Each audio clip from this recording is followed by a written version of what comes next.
आज की इस वीडियो में मैं आपको बताऊंगा कि किस तरीके से फ़ोटोशॉप के जो रीसेंट फाइल्स हैं यहाँ पर आपके ओपन हैं, तो इनको यहाँ से आप कैसे हटा सकते हैं, कैसे रिमूव कर सकते हैं। अगर आप ये जानना चाहते हैं तो ये वीडियो आपने शुरू से लेकर एंड तक लाजमी देखना है। ठीक है फ्रेंड, तो यहाँ पर आप इस तरीके से भी देख सकते हैं और यहाँ से आप देख सकते हैं इन फाइल्स को कैसे रिमूव करना है। तो सबसे पहले यहाँ पर आपने फ़ोटोशॉप के फाइल्स पर क्लिक करना है। फाइल्स पर क्लिक करने के बाद यहाँ से आप देख सकते हैं ओपन रिसेंट फाइल्स। तो इस पर आप माउस जब ले जाते हैं तो यहाँ पर साइड पर जितनी भी फाइल्स आपके ओपन हैं वो यहाँ पर आपके पास शो होंगे। तो यहाँ पर आपने यहाँ पर क्लियर रिसेंट फाइल लिस्ट, इस पर आपने क्लिक कर लेना है। ठीक है फ्रेंड, तो इस पर क्लिक करने के बाद अब यहाँ पर आप देख सकते हैं आपके सारे जो रिसेंट फाइल थे फ़ोटोशॉप के होम पेज में, तो यहाँ से ये रिमूव हो गए।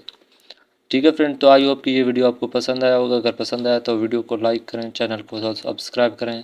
Thanks for watching. अल्लाह हाफिज़।